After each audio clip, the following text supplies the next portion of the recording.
Itlf na Kuki Singi Union Territory ama demand tawbaga loinana Imphalda Afspa Thamnaba Taksinkhre Indigenous Tribal Leaders Forum Itlf na Union Home Minister Amit Sada apongba sithi ama thaduna Kuki Singi oina Union Territory ama demand tawbaga loinana Imphalda Armed Forces Special Power Act Afspa 1958 Thamnaba Taksinkhre Itlf ki Chairman Pagin Haukip amasong General Secretary Mon Tongking anina khutyek piduna Union Home Minister da thaba apongba chithi aduda hauzik Manipur da thokliba conflict manung asida Central Agency singna Kuki Village volunteers sing da tatharakliba thong akanba mong nikyaning daba phongdokladuna Jiribam district da handak Central Security Force singna Faitol amasong Mongbung khungi khunja micham naha ani pabaga loinana nupi kaya phu chaiduna asok apan thokanki hairi community leaders sing gi mayum makai mai thabagi thodok sing thokraba matung Kuki volunteer ahum amasung Central Security Force na phajinki mitai community na Manipur da leaders sing mayum makai mai thabagi thodok sing thokraba matung Kuki volunteer ahum amasu Central Security Force na phajinki mitai community na Manipur da lariba Kuki sing matak da ethnic cleansing campaign chathabaga loinana Arambai Tengol gi members sing na mai thabagi thawong kaya jathaki haina sumaral siri marom da phajin ki ba tribal defenders sing bo INA na makhoi gi mathakta terror charge tawba yaning de haina su phongdokli Jerol aduna makha taraduna security force sing na community ani gi marakta manadaba mideng yengle haiba wafam thamladuna mitai militant sing na state capital da athingba laitana maning tamna operate tawbada athingba pide aduga Kuki sing gi khul sing dana combing operation park sana sathari military operation na Manipur da santi hanjilakloi hauzik Manipur da lariba conflict ki mawong asi mitai community na Kuki sing hatpa tuppa mai thabana chingba jathadna Kuki sing leiba ngamdanaba sinba thawongni maram asina matam chuppagi oina santi gi punsi amada hanjinhange hairabadi Indian Constitution gi article number 239 gi makhada Kuki community legislature yauna union territory ama piba asi khaktana oigani haina su Union Home Minister Amit Sada taksili tampak lamda illegal weapons sing circulate tawriba asi thingnaba Imphal amadi Valley area da Armed Forces Special Power Act Afspa 1958 thamgadabani illegal immigrant haina toina palliba amadi community amabu ikai piriba asiga mari leinana Union government na refugee singi chap saba documentation tawgadabani haina su taksili Amaramda Manipur gi Chief Minister N Birena peace talk chathare haina claim tawriba asida asigumba discussion sing da tribal leaders sing na sarup yaba laite haina su phongdokli aduga mathangi update asana kang leipak ki mera dagi lakhutchege lengak mapuna lan phomsang tuna lan khamba ngamdaba karigino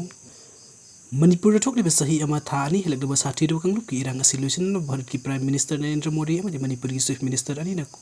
koksing sinaduna lawphom thokpa thodang adu lawpa ngamjibasi karigino haiba lebak miyamna asobo hang ama thorakli Prime Minister Narendra Modi bu Manipur ta laktuna lan loisinna ba hodnabagi marak Mahutta Russia da satuna laikhiba aduga Manipur ki Chief Minister N Birena ngasi pawba lan thokliba Jiribam district ta khongda bangamdana leiriba asisu lebak miyamna aduki matik pendaba haibadu oiri lebak ki lusing ba haibadu di maribak maramdamda thokliba lan adu hana loisinna ba thabuk paikhat bangamgadabani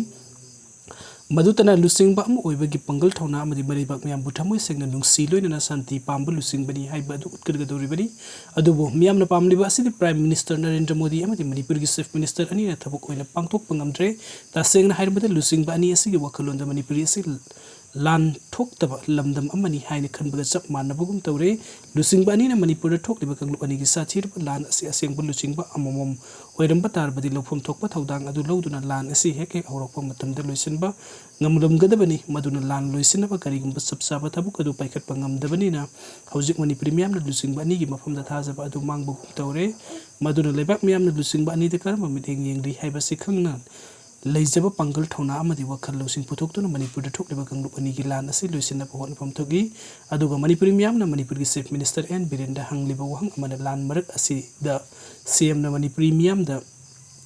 phongdokpa wafam amada mahakpu makhong makut punsinduna thambaga manare makhong makut punsinduna thamlaga karamna iroiba ngamgadoribano haiba wafam phongdoi maduna Chief Minister bu makhong makut punsinduna thamlebasi kanano haibadu Chief Minister na lebak miyamda mayek sengna khangna na miyamna pamli maduna tana miyamda pauthong chanbagi mawongda Chief Minister bu upai leitrapulu singba ama ohinduna